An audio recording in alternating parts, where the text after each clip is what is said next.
ज्यादा फोकस कर रही है। जरूरत भी बहुत ज्यादा है। उत्तर प्रदेश एक बड़ी आबादी वाला प्रदेश है और बड़ी संख्या में लोग गांव, देहात, अन्य इलाकों में रहते हैं जिन्हें हम गरीबी रेखा से नीचे या गरीबी रेखा के आसपास की जगह मानते हैं, जहां पर बच्चे कुपोषित होते हैं और साथ में शिक्षा की भी बहुत ज्यादा जरूरत होती है। ऐसे में आंगनबाड़ी के कार्यक्रम उन तमाम जिलों पर, उन तमाम जगहों पर फोकस करते हैं। करीब करीब 2 महीने पहले भी जुलाई के आसपास आंगनबाड़ी को लेकर के बड़ा कार्यक्रम शुरू किया गया था, जिसमें शिक्षा पर बहुत ज्यादा फोकस करने की बात कही गई थी। बात आज के कार्यक्रम की करते हैं। कई दिनों से इस बात को लेकर के खबरें थी कि आंगनबाड़ी कार्यकर्तियों को स्मार्टफोन्स दिए जाएंगे ताकि वो तकनीक से जुड़ सके। तकनीक से जुड़ने का मतलब पारदर्शिता भी आएगी उन तमाम कार्यक्रमों में कि कितना फंड दिया जाता है, कहां तक पहुंचता है, क्या क्या काम होते हैं।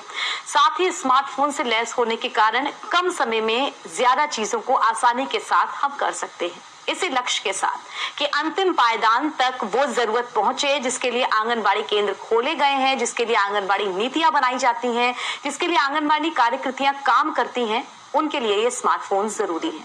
तो आज उत्तर प्रदेश में एक कार्यक्रम हुआ जिसके तहत मुख्यमंत्री योगी आदित्यनाथ ने भी स्मार्टफोन्स का वितरण किया उन तमाम आंगनबाड़ी कार्यकर्तियों को जो कि इस स्मार्टफोन से अपने और बाकी के कार्यक्रम करेंगी।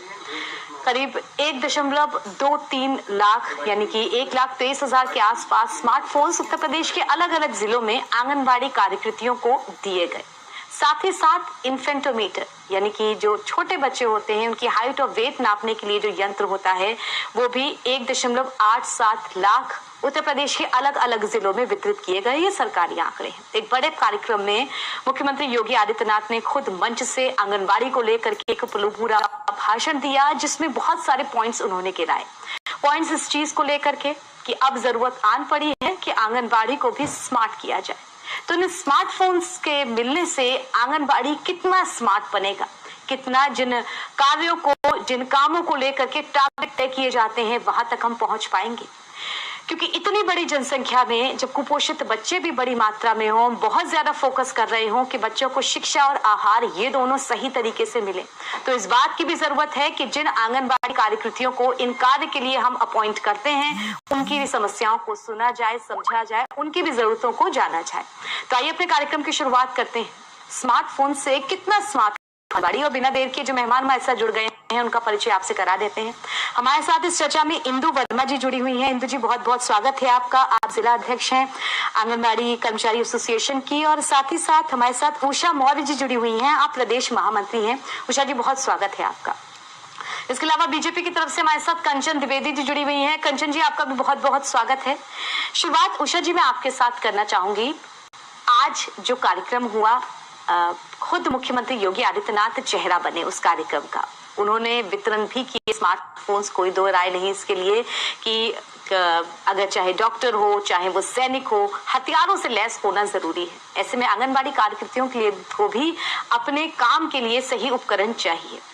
स्मार्टफोन्स का आना कितना स्मार्ट बनाएगा आपको और किन किन जगहों पर इनकी जरूरत पड़ेगी आपको? जैसे कि आज मुख्यमंत्री द्वारा हम लोगों को स्मार्टफोन दिया गया है, उसका रिचार्ज हर महीने बहुत जरूरी है, जो कि हम लोगों को इससे पहले भी मोबाइल फोन प्रोवाइड कराया गया। रिचार्ज की भी बात इसमें कही जा रही है जी, अब कही जा रही है कि 200 रुपए पर मंथ रिचार्ज का दिया जाएगा। ये पहले भी कहा गया था, लेकिन हम लोगों को रिचार्ज का पैसा नहीं दिया गया था।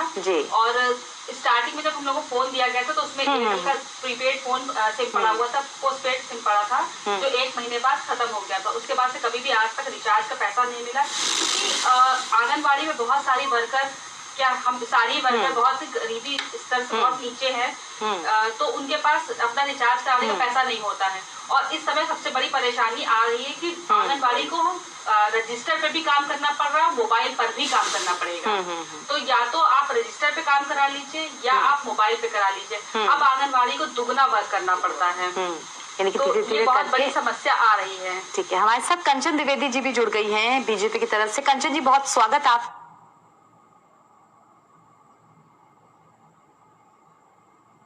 का।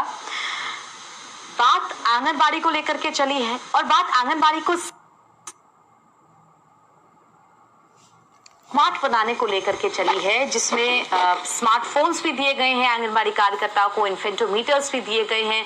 बड़ा कार्यक्रम किया गया इस चीज को लेकर के कि आंगनबाड़ी के तहत जो बच्चे हैं उन तक सही पोषण और सही शिक्षा पहुंच पाए। इतने बड़े कार्यक्रम में जब हम स्मार्टफोन देने की बात करते हैं, किस किस स्तर पे आपको लगता है कि ये काम कर पाएंगे और आंगनबाड़ी में एक बड़ी मदद कर पाएंगे? जी, जैसे कि हमारे यहाँ पर सबका साथ, सबका विश्वास, सबका विकास के तहत आदरणीय मुख्यमंत्री जी बहुत अच्छे कार्य कर रहे हैं और नित्य प्रति वो इस चीज से जुड़ना चाहते हैं कि सबकी प्रगति हो सके, सबका विकास हो सके।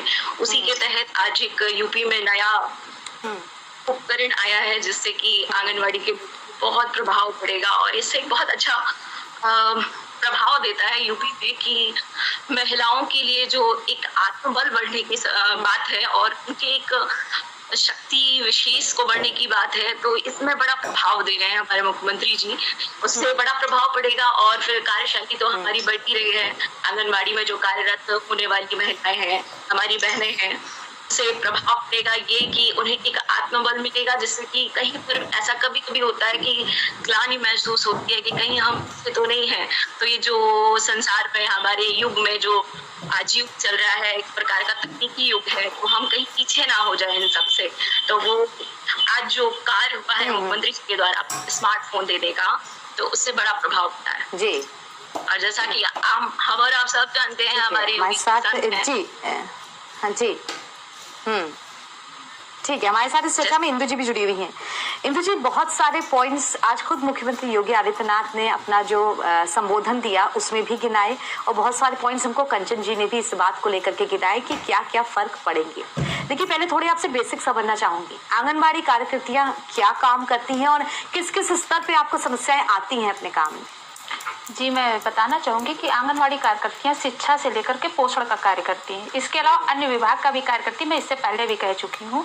लेकिन मेरा मेन फोकस होता है शिक्षा और पोषण के लिए। पोषण के तहत हम जो भी होता है स्वास्थ्य महकमे से अपनी मदद लेते हैं, वो हमसे संपर्क करते हैं और शिक्षा हम अपने केंद्र पर ही देते हैं उन लाभार्थियों को। यहाँ पे ये बात भी समझना जरूरी है कि आंगनबाड़ी कार्यकर्तियां अपनी बहुत सारी समस्याओं को गिनाती हैं, जैसे कि कहाँ वो रूम लेंगी, कहाँ उसमें आंगनबाड़ी केंद्र खोला जाएगा, मतलब जो आप कहेंगे धरातल से जो समस्याएं उनके साथ शुरू होती हैं, फिर अपने प्रमोशन को लेकर के, मानदेय को लेकर के बहुत सारी समस्याएं। लेकिन जिस तरह से जुलाई में कार्यक्रम हुआ, अभी सितंबर में कार्यक्रम हुआ, आपको कुछ भी लग रहा है कि स्टेप बाय स्टेप प्रोग्रेस हो रही है आपकी इन परेशानियों को खत्म करने को लेकर के? जी, मैं ये कहना चाहूंगी कि जो अभी नए मोबाइल मिले हुए हैं उसके साथ ऐप एक डाउनलोड है। आप हर समय बोलते हो कि अब ये ऐप नहीं, अब नेक्स्ट ऐप पे हम काम करेंगे। हमेशा नया ऐप अब से 4 बार आ चुका है। आप वर्कलोड इससे ये बढ़ता है कि हर बार जब नया ऐप आता तो मुझे वही सर्वे बार बार करके देना पड़ता है। एक ऐप से आप चाहें तो उस ऐप को अपडेट भी कर सकते हैं, जैसे नए ऐप जो एप्स आते हैं उसमें आप अपडेट कर देते हो तो आप नई चीजें उसको आ जाती हैं, आप उसके तहत करते हो। तो दूसरी चीज कि आप क्षेत्र में जाइए, क्षेत्र में तो भवन की बहुत बड़ी समस्या है और इसको मुझे लगता है शासन को इस बारे में सोचना भी चाहिए, चाहे वो शहरी हो चाहे वो ग्रामीण हो। ग्रामीण में भी स्कूल में संचालित हो, लेकिन शहर में जो कि जैसे लखनऊ जैसा शहर है, महानगर है, यहाँ पर 4-5 हजार के एक छोटे छोटे रूम मिलते हैं, लेकिन अभी भी यहाँ 750 रुपए की दर से दिया जा रहा है। तो ये बहुत बड़ी समस्या है। और रही बात बच्चों की बैठाने की, तो जब क्षेत्र में आपको सही से भवन नहीं मिलेगा तो आप बच्चे को बैठाएंगे कहाँ पे? और बच्चों को बैठाने के लिए भी अभी भी कोई फर्नीचर की व्यवस्था नहीं करी गई है। तो मैं चाहूंगी कि जैसे प्ले ग्रुप आप चाह रहे हैं उस तरीके से आप प्ले ग्रुप भी दीजिए उन बच्चों को। बहुत जरूरी लाभार्थियों को, कोई अगर गार्जियन अपना बच्चा भेज रहा है तो वो चाहता है कि मेरा बच्चा वहां जाके अच्छे से खेले, बैठे, उठे। तो हम तो अपनी तरफ से 100% देते हैं, लेकिन हम शासन से भी अपील करेंगे कि शासन भी इस चीज को गौर करे और इस पर कुछ ना कुछ कार्रवाई करे कि जो बच्चे आते हैं उन्हें सही से लाभ मिल सके। ठीक है, उषा जी आपके पास में आऊंगी। और मुख्यमंत्री योगी आदित्यनाथ ने अपने संबोधन में इस बात पर भी फोकस किया कि आंगनबाड़ी कार्यकर्तियों का मानदेय जो कि पिछली सरकार में बहुत बकाया था उसको चुकाया गया है, बहुत हद तक उसे क्लियर कर दिया गया है और अब मानदेय बढ़ाने को लेकर के भी बात हो रही है। आपसे जब पिछली बार में बातचीत की थी तो प्रमोशन को लेकर के भी बहुत सारी समस्याएं थी, मानदेय को लेकर के भी समस्याएं थी, क्या वो धीरे धीरे सुलझना शुरू हुई? अभी तक तो फिलहाल मानदेय हमारा वही है, 5500 रुपए ही है। हमारा कार्य बढ़ता जा रहा है लेकिन हमारा मानदेय 5500 रुपए ही है।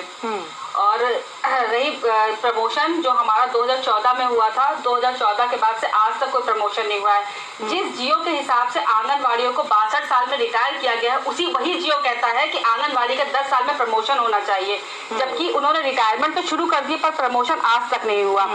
आंगनवाड़ी, कुछ आंगनवाड़ी ऐसी हैं जो पढ़ाई लिखाई कर चुकी हैं, अच्छे से उनकी एजुकेशन है, पर वो 10 साल में प्रमोशन के नाम पे कुछ भी नहीं हुआ और अभी फाइल इस ऑफिस से उस ऑफिस, बस ऐसे ही ऑफिस में नाचती रहती, लेकिन उस पर कोई भी आज तक कार्रवाई नहीं हुई है। और बहुत जरूरी है कि जिस तरह से हर महीने रिटायरमेंट हो रहा है, वैसे ही जैसे 10 साल प्रमोशन हो जाता है तो हर महीने 10 साल में आंगनवाड़ी का प्रमोशन भी हो। और अगर आंगनवाड़ी का प्रमोशन नहीं होता है तो उसको मुख्य सेविका के बराबर सैलरी दीजिए, क्योंकि हर डिपार्टमेंट में यही होता है कि अगर प्रमोशन हो रहा है, अगर प्रमोशन के टाइम आ जाता है, प्रमोशन नहीं होता तो उसकी सैलरी बढ़ती है, लेकिन हमारी सैलरी पे कभी भी कोई इंक्रीमेंट नहीं लगता है, 1 रुपए का कोई भत्ता नहीं लगता है, जो जैसे है 5500 वैसे ही चलता चला जा रहा है। ठीक है कंचन जी, समस्याएं बहुत सारी हैं, मुख्यमंत्री खुद मानदेय की बात करते हैं, लेकिन मानदेय में किस तरह से इजाफा होगा, किस तरह से प्रमोशन होगा,